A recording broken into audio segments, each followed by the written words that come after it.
My name is Greg Zackwitz, Senior E-commerce expert here at Omnisend, and I'm joined today by Thomas Shumkis, owner of 123Presets. And we're here to talk kind of about a deliverability love story here. So Thomas, why don't you do a quick introduction? Tell us about who 123Presets is, what you guys sell, how long you've been in business, and kind of walk us through some level setting if you could. Yeah, sure. I'm happy to do that. Actually, 123Presets is like a place where you can buy Lightroom presets. Probably like five or even more people from 10 will not know about that, what we can do with that, but it's digital product. You can basically edit your photos by using Lightroom presets. So you simply, take picture, apply preset. It's like a photo filter, and you can, have very nice effect on your pictures to post on social media or just to have them or to print them or something like that. But basically, yeah, we are in business for, I don't know, now it's probably like 6 years. We are biggest in the world, one of the biggest, I could say that. And yeah, we have more than 250,000 customers already using our products. And yeah, we are in e-commerce, we are doing great, and yeah, something like that. Excellent. And congratulations on all the success. Obviously, you're using Omnisend, so we're going to talk about email and things of that nature. I'm assuming you do marketing channels across the board, though. I'm assuming you're on paid social, paid search. Correct me if I'm wrong here, but can you talk just very briefly about all the marketing channels you might be using?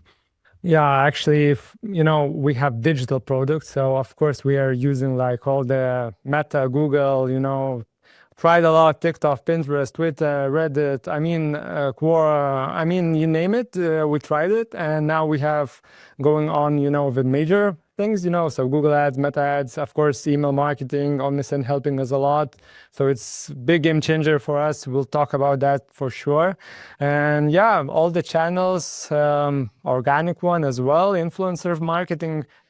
It's kind of now not so good as it was before, but as well, we're trying to do that too. So basically trying to be everywhere, yeah. Excellent. Has the potential TikTok ban in the States, which it's not going to get banned, but ban, not ban, ban, not ban. Has that given you guys any pause? I know we're off topic a little bit, but any pause, or are you just continuing to go with what you're We are continuing to go. I think because the TikTok was not our major, I don't know why, but somehow it's not working so well for us. I could say that. So it's not a big deal for us, but yeah, it still matters. Yeah. Good. Very good. All right, let's circle back to deliverability then. So that's what I do. I go on tangents here, but I think it's people have been asking us questions about this all the time, so I figured I'd throw one out there. Okay, so you're here to talk about deliverability. So you guys had a deliverability issue, repaired deliverability. I want to kind of walk through that from ground zero up to modern day here. But this presumes if you have a deliverability issue, you also are sending emails.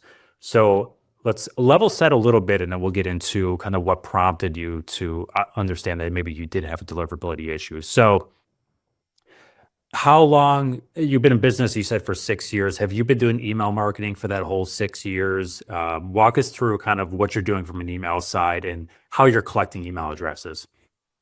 Yeah, so our journey, I cannot, remember our, first, email campaign we have sent. I cannot remember that date, but it was like 4 years ago, something like that. And yeah, we started from, simple campaigns, no automations, nothing, of course. And yeah, pretty basic things. And yeah, and then, yeah, of course, we had, no big knowledge or something. I was like, okay, we can do email marketing or something, but how we can do.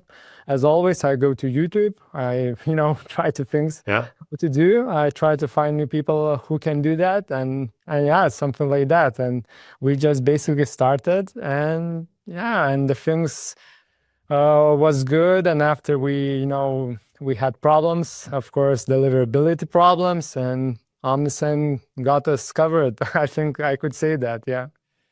All right, so let's talk about those problems here. So back when I used to work with brands, right, we realized there's a problem. You start to see open rates. That's your first indication. Typically, you start to see those open rates go down, and then there's usually a threshold there, especially with Gmail. I think the other ISPs have caught on here, But it used to be like, you get to 12, then 10, and then 8. And once you get to 8, you could drop the 1. And once you get to 1, you're like, oh, yeah, I'm in the spam folder here. What was the first indication for you all that hey, there might be an issue here that we need to start looking at? Yeah. So it was, because at that time I noticed it. It was like, so I noticed that the revenue dropped. So I noticed that somehow we not getting so many orders from email. And I decided, okay, so what's wrong? Is it wrong with subject lines? Is it wrong with content, or maybe audience or something like that? And at that moment, not by myself, I'm not creating those campaigns. Maybe the person who did that, maybe that's a mistake, excluded some audiences, some segments, or something like that. And I noticed that we are going to spam folder, and I noticed it only after 1 month. I mean, it was like 1 month we are going to spam. And it was very big issue for us. And I remember that I'm trying to contact customer support of very big brand, I could say, and they helped nothing for us. I mean, the generic answers, generic ideas what to do, and then at that time, yeah, we needed to do something, and yeah, somehow it figured out that Omnisend helped us. Yeah. Okay, so this was with the previous provider, and Yeah. then you switched over. Uh, I think the one fallacy that a lot of people believe is if you're with one provider, any provider at all, and you've got bad deliverability practices, moving to another provider immediately helps that, which is not true, right? You still have to take remediation to that. Yeah. So you start to see this, hey, my email is going to spam folder. We're losing revenue here. There's kind of that like, uh-oh moment, right? The panic might set in a Yeah. little bit. You went to support as your first cue, and you said they were mostly unhelpful here. Came over Omnisend. What were the first things? Was that conversation with Omnisend at that point? It's like, hey, I'm having deliverability issues. I need some help here. Or like walk us through the initial steps of what I did step 1 and step 2 Yeah. to help Yeah. solve this problem. Yeah, so maybe I could tell you the story. So the story of Omnisend started with Gintare. Gintare is our key account representative, Customer success manager. yeah, yeah, yeah, Sharon Bintara.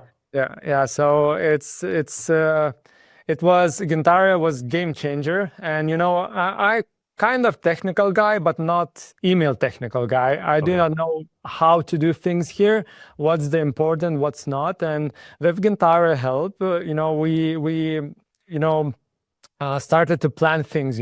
First of all, we need to do something about our email, not email, but domain.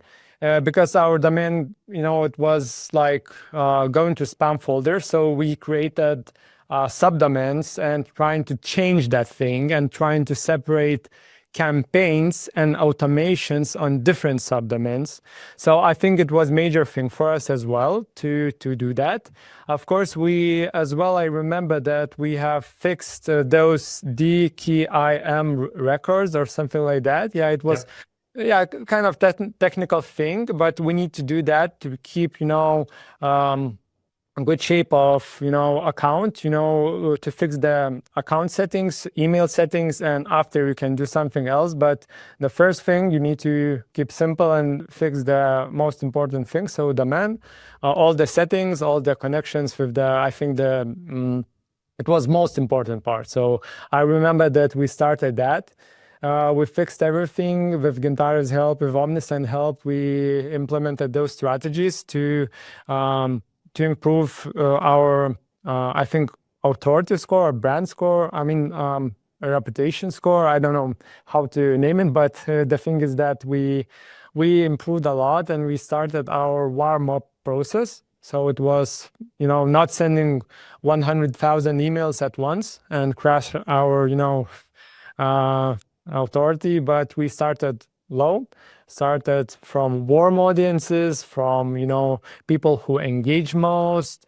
It was simple, but it was effective. Yeah, I remember that. Yeah. So I have a question about that, because that is, I think, a pain point for a lot of people when they have issues where it's a good practice to warm up properly send to engage contacts. But there's also on the backside kind of a general hesitation from a lot of people saying, well, say I've got 100,000 contacts and I've got 10,000 engaged, really engaged, I want to start warming up to it. That the initial hesitation with a lot of people is going, oh man, I'm not sending to 90,000 people. I'm going to lose all this revenue and I can't afford to do that. And then they continue the practices.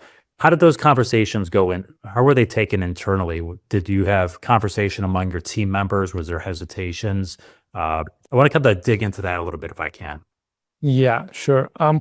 I totally agree with that part that I thought, oh my God, we will lose a lot of revenue because we need to start from, low point of, sending only 1,000 emails or something as an example.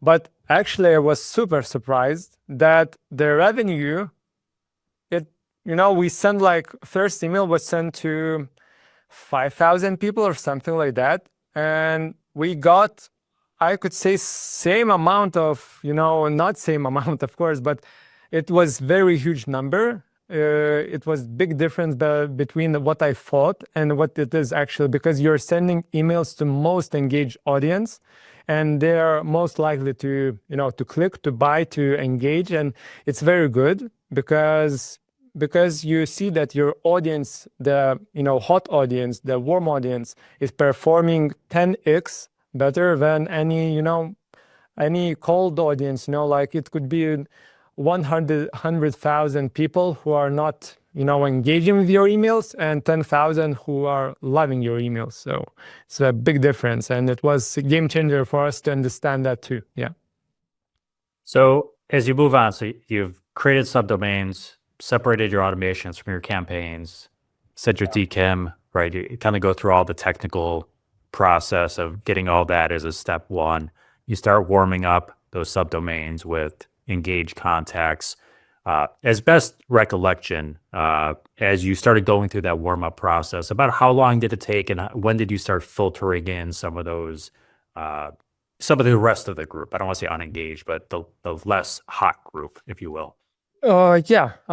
Actually, at first, I would like to point out that previously we even not take care of those inactive subscribers or active subscribers.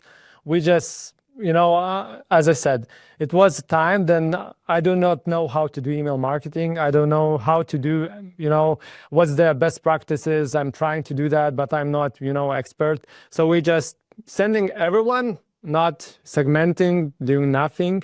And after, joining Omnisend, changing our tactics, strategies, something we got, some inactive subscribers, segments. And after we are unsubscribing them because we are not engaging and, keeping our, as I can say, subscribers list hygiene as maximum as we can. So we will not interrupt people who don't want to be interrupted. And those people actually not converting well, not clicking, not opening our emails. So it's very important to do that. And then I think it's, one of the key changes we made. So we made, segmentation in our audience and after doing so, you're even more likely, people are loving your emails more because you're sending relevant content to the relevant people. Yeah, so something like that. Yeah, so you jumped to one of my questions already, which is awesome. So I was gonna ask about that. I appreciate you saying that because it's really common just talking to different brands that everyone talks about segmentation, but few, I don't say few, but a lot of brands don't do it either because they think it's really complex. They're scared. We talked about scared of losing revenue. If I don't send to them, I'm not going to get any revenue here. I've got to send to them all the time. And in some cases, that might be true. In other cases, they're unengaged for a reason or they're less engaged for a reason, right? So I think, segmentation strategy really important, even if it's just changing the send cadence to put those odds in your favor. So, Thomas, as you started going through this process, started making those changes to mitigate and improve deliverability, how long did it take before you started noticing some positive changes and trending in the upward direction? Yeah, so surprisingly, it was not too long time, I could say. It was, so we started slow, 1-2 week. And I think even after third or fourth week, we've been already seeing, very good positive results. And after maybe fifth week or something, we even sent our first campaign to 80,000 something people. And it took like 1.5 months to fully get, on good shape and increase our, sending emails, list, and then everything was perfect. And it's like, yeah, I could say 1.5 month, yeah, something like that. Excellent. Yeah. So patience, right? Seems like a long time in the email world. You go, oh, a month and a half, but a little bit of patience, doing it right, and you'll set yourself up for success, especially when it comes to holiday season time, right? At these peak times or whatever your particular brand's holiday is, right? That could be Valentine's Day or whatever, but making sure you have good deliverability there. While we're on the segmentation topic here, I know you don't do the emails on a day-to-day basis, right? You've got a guy that does that for you or a lady that does that for you.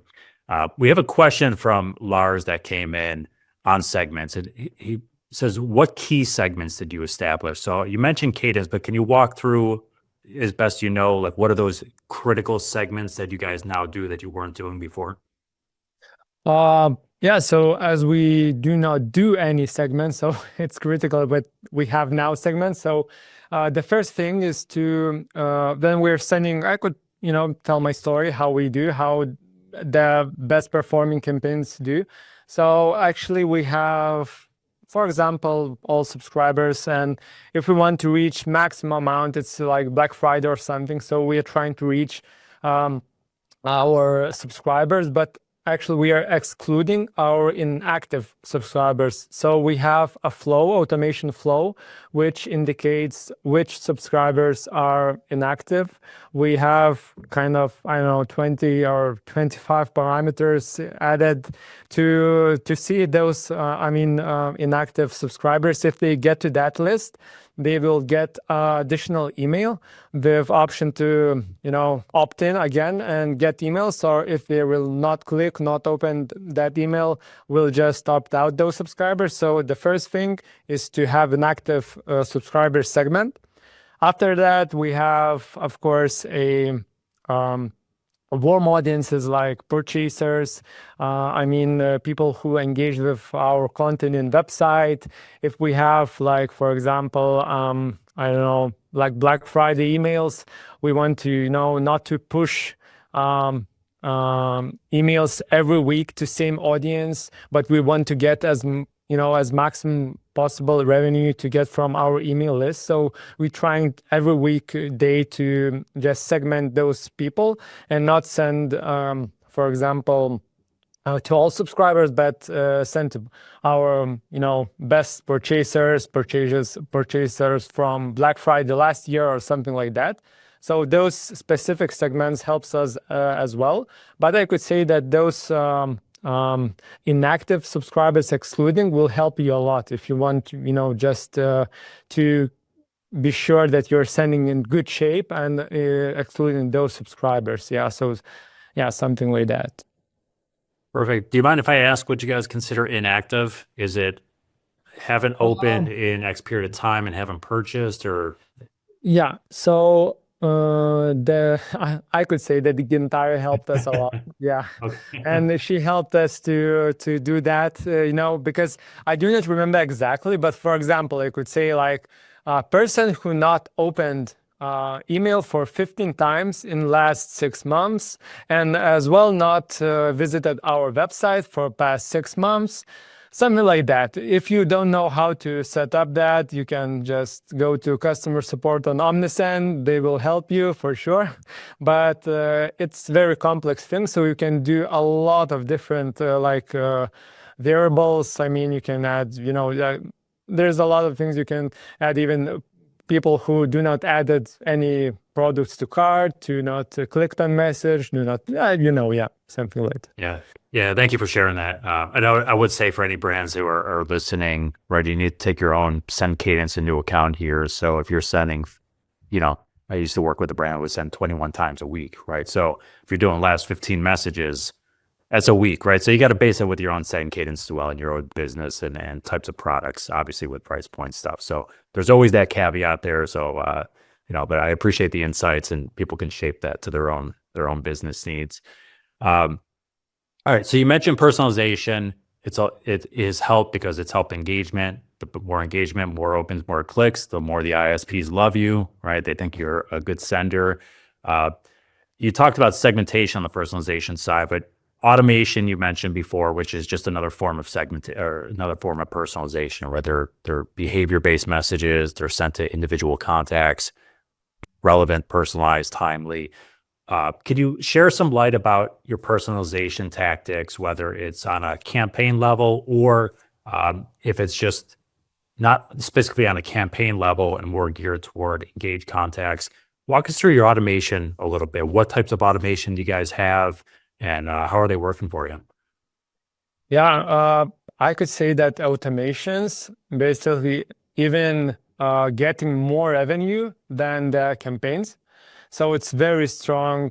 I could say channel for us. I mean, if we go with campaigns channel and automations channel, so it's very important. And the most crucial part, if someone listening and do not have automations, of course, it's abandoned cart automations, browse abandonment for the products. It's very important as well. It's important to have welcome series for people who opt in to your customers, subscribers base, and you want to warm their journey with you. And if you have a good automation with welcome email series, you can add your for us, very good working. So we have one welcome email where we just sending quick welcome to the family, some benefits of our brand, best products, quick, a review of our company or something like that. And after we have personal message from myself, just plain text, email to people just to know behind the story, what we are doing, what I'm doing, and yeah, something like that. It's very important. I think that's very important to have strong welcome email flow as well as other automations like cross-sell, upsell. I mean, cross-selling. Even, for example, if someone listening who have, physical product, there is even more possibilities with automations because you can send emails to restock items, for example, to have, you can have automations to even, actually, I implemented very good one on my other e-commerce brand. Of course, we're using Omnisend too, but we after you get order, so you can customer waiting for the delivery. So we even doing order follow up automation, but not only order confirmation type of thing, but as well we are already warming up his journey with our brand. So we are preparing him what to expect. Then he will get our product, how to act, and it's like we see very good results. Then customer, we have like for example, we have 5 to 6 days delivery time, and I know that if we'll send email after 5 days with instruction how to use our item, the customer will be happy. It will be engaged content, and it will represent our brand as caring brand, and so on. So, and even I can name more automations. I think you can even think a lot of things, like you can collect data from customers like birthdays. You can send birthday automation discount type of things, or you can automate even discounts if someone last year used a Valentine's Day discount. You can automate this thing and send engaging content again and again. So it's very important, and you have even less work to do with automations because automations don't work for you. Yeah, so it's really very, very, very important. Yeah, the detail was excellent. So thank you for that. You didn't mention the other brand. Let's go ahead and give a shameless plug here. If you're okay mentioning it, what's the other brand? What's the name? The products. Yeah, sure. So it's Candelera candle. It's like pearl candle. You fill candle like candle sand. I don't know if you will maybe you saw any, ads or something on internet. It's very viral now, so we are doing that, and I think it's great. Yeah, so it's candle, which can be used in any container. You just pour those candle sand, pearled candle in any container, add the wick, and light it up. So basically like that. Yeah. There you go. Beautiful. I'm a huge fan of post-purchase emails. And I love the fact that you mentioned like the how to use type email. I think these things are vastly underutilized in the industry and they are so awesome. I love getting them. Side story, we had a question from someone that asked what the name of the brand was too. So we're double dipping, killing two birds with one stone here. To double up on that story, I used to work with a brand that sold like really high-end artificial Christmas trees, right? And it's like watching a Pinterest thing, right? You see this beautiful thing, you try to make it yourself, and you're like, what is this at the end? But they used to have a similar problem where the tree just didn't look as good, and the customer service was constantly being inundated with phone calls, especially in the holidays, because when people are buying them, like, hey, my tree doesn't look like it does. And they created a post-purchase email, how to fluff your tree the right way, right? In a YouTube video, and it showed them how to do it. And it cut down the customer service calls.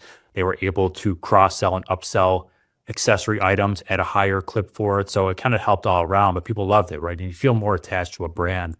So I like you saying that, and I just want to go on it because I think if you're a brand today and you have the opportunity to send some sort of how-tos, tips and tricks, recipes, content as a post-purchase, definitely do it. It'll help your audience here a little bit. And actually, I remembered one automation I very like. It's like, it's called Your Opinion Matters campaign.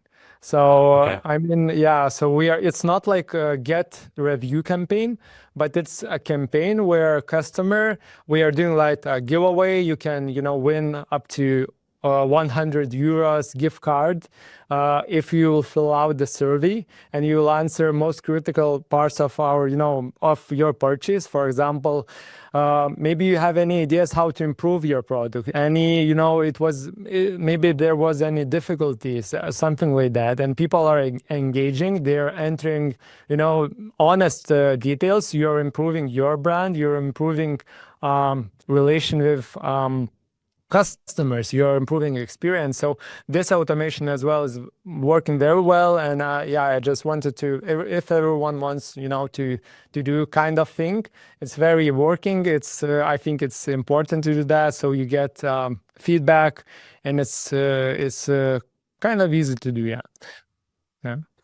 Excellent. And I think one of the benefits of that, when people can interact with a brand, even if it's via email or provide feedback for it definitely makes them feel more connected to a brand. So I love the fact you said it, but I love the fact you're doing it as well, because I assume it works for you. But it opens a dialogue, right? And that dialogue is critical, especially in today's age where there's a lot of commodity out there and a lot of sameness across the board. Thomas, we're close to wrapping up here. I did want to mention, going through the story on our website, you mentioned, and you touched on it a little bit today as well, but I want to dig into it just for a second here. You mentioned that click rates went up significantly after improving the deliverability. So obviously, the more opens you get, the more clicks you're going to get, but you had a baseline click rate before. So if you're saying it went up, that means you've engaged a little bit better than you did before. You mentioned personalization a little bit, but is there something specific you might have learned or advice you'd offer to others who are maybe struggling with getting click rates? Like, how did you actually improve click rates? So we because of the Omnisend, I could say Omnisend has really easy to do design part. I mean, the design part to do well working email for the subscribers. What I want to say is that we actually improved our header of the email. So we added clear logo, added menu. People actually are clicking that menu, different categories. For example, we have Lightroom presets. We have presets for video. We have how-to instructions. You can, for example, any physical store has different products. So you have a menu, a single a line of menu. And after that, we have a banner section always. And what we did wrong is that we do not add any call to actions. So we even improved, small things like call to action button, like red button, shop now, learn more, read more, something like that. It will definitely improve your click rates. It's the first thing. And the structure, if you will make same feel, same design, like branded emails, then you're sending quality content. I think it will even help more to engage people. They will feel more something like they're entering a luxury store. They see the email, maybe something will be here interesting, maybe not, but I will click. So we improved that thing too. So we improved the design part, the header, the banner, the content. Previously, I remember that we sent, very long emails. I don't know, very long emails, and it was not working for us, for example. But we just tested out that short emails performs better sometimes. So different type of campaigns, different type of, if you want to run discount, maybe it can be short email. If you want to promote some series of collection products, maybe it can be longer. Maybe you can add some text, call to actions, and not to forget, add those things. It will help to get more more clicks, more click rates. It will, something like that, I think, and that skyrocket the click rates, of course, and we engage with more people. The deliverability rate went up, so everything was crazy, and I'm super happy, about that. Excellent. Thank you for that. And you mentioned earlier, and I didn't mention it, but I think now's a good time to mention it. But you mentioned what your welcome series looked like in that first message. You had top rated products or top, customer favorites or whatever terminology was. Yeah. And I love inclusions like that on both campaigns, but especially welcome messages, because people are new to the brand, right? They're probably shopping at that point or interested in shopping. So guiding them somewhere, and I think that's what the menu bar does too, right? It guides them somewhere and gives them that option. So any brands looking to improve click rates, take Thomas's advice, but also look at that welcome message and see if you can guide the customer journey a little bit more than just saying, hey, shop now, and they don't know where to go because they're new to the brand, right? So I think it's really important. So if I could summarize this, Thomas, you guys had a problem. You recognized the problem. You noticed it a lot of people noticed it from open rates plummeting. You guys noticed it from revenue. You're like, what's going on here? And that kind of led you down that path.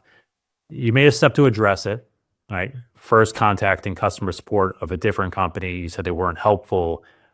A lot of people get comfortable and they're like, okay, we'll just go with it, right? And you guys took the extra step to, how do we solve this? Because it compounds, right? Loss of revenue here, that gets worse, and that revenue starts stacking. Now you're like, oh man. You guys made a plan. You had help with Omnisend on that. Shout out Gintara and support team as well. So you made a plan. You stayed patient with it. You mentioned it was 4 to 6 weeks, right? You had to take the technical steps, took the time, stayed with the course, and now you're seeing increased revenue, increased opens, click rates. And you guys have a segmentation, a personalization strategy from it now, and you guys are using automations, which is awesome. So those were the steps that I took away from it. Anything you want to add to that? I think, basically like that. It sounds simple. You need to do that. Maybe not so simple, but I could say it to everyone, after you will do it, you will see how much it worths to the company. I could say that from email, we are getting from 20 to 30% of revenue. I have different brands, different brands has different, revenue from emails, but it's very important. The channel is super important. Sometimes people think that email, it's not performing, but it's performing very well if you're, keep your list, of subscribers well, if you're doing right things, if you are, set up everything correctly, you have automation, sending campaigns, we have plan. If you have right plan, you will be very successful and it will work. I can guarantee that it will work. Yeah. Excellent. So Thomas, we have a question that came in regarding your pop-up. So They've obviously done the website. They said you have a Wheel of Fortune, but they said in Germany, the Wheel of Fortune is quote unquote badly cast because it's associated heavily with Temu. How does the Wheel of Fortune work for you? Yeah, so so for 123Presets, it's working very well. I mean, it's working. We are using only like its primary form to collect the subscribers. For example, for another brand, Canlera, we are kind of using different strategies. So we have mystery discounts, so people don't know, the discount percentage. They want to add the email. So we have different approach there, but you need to test it out. So for some brands it will work out, for some not. It's normal, yeah. Yeah, I always say those when I used to be a consultant. I say, I'm going to give you the consultant cop out right now. I'm going to tell you to test it, right? But sometimes it's true advice. So, Okay. yeah. So, thanks for that. I agree with you when it comes to pop-ups, right? Different audience. They always say it's different strokes, different folks, right? Different audiences are gonna, based on what you're shopping for, price points, timing. It's all gonna matter a little bit. So, I'd say if it doesn't work, don't do it. Right? Play Yeah. around with it, but always have a nice starting point and perspective is good there. Gentle reminder for the audience here. We're getting close to wrapping up. Actually, we're pretty close to wrapping up here. If you have any questions for Thomas, please use the Q&A functionality. I'm going to give you just a minute here and hit Thomas with a question to kind of kill time there a little bit. But Thomas, let's talk about your favorite meal. So what is your favorite dish that if you could only eat one thing the rest of your life, you're going to eat that? I could say pizza. Okay. I like it. Yeah, pizza is my thing to go. I mean, pizza, even margarita with nothing, with Okay. mozzarella. Yeah, I'm just I like pizza. I could say that, but if I need to name another one, it's Ceppeline from Lithuania. I don't know if you know about. I do. I've had those. Okay. Yeah, so Ceppeline and pizza, I would say. Very good. And margarita pizza is your favorite? Kind of. I like pizza. It could be, margarita or with mushrooms or with, I don't know. I like pizza, yeah. Okay, very good. All right, it looks like we don't have any more questions coming in. So I'm going to give you some closing remarks before I close this out here. But Thomas, anything you want to leave the audience with that might be struggling with deliverability that either words of encouragement or kind of next steps for them? Yeah, just I think just follow the advices we talked here today, and everything will be okay. And yeah, if you will have any struggles or questions or something, and you want to just write to me, I'm open to talk about anything. I'm business guy. I like to discuss about things. Yeah, so if I will know something, I will try to share it, and yeah, something like that. Amazing. Well, Thomas, thank you for all of your advice, just talking through this with us, and hopefully you made someone feel better on the backside. There is a lot of it in the tunnel. Obviously, feel free to contact either a customer success manager if you have one here at Omnisend, or a support team would be happy to help you out. So Thomas Shumkas, everyone, 123Presets. That is 123presets.store. And also Candelera, candle.eu. If my eyes work correctly here, small. And .com working as well. Okay, Yeah. perfect. So any questions for Thomas, feel free to reach out to him. You can stalk him down on LinkedIn, I'm sure, and connect. So any questions, please let anyone at Omnisend or Thomas know. Thank you for attending today. And until next time, happy marketing, everyone.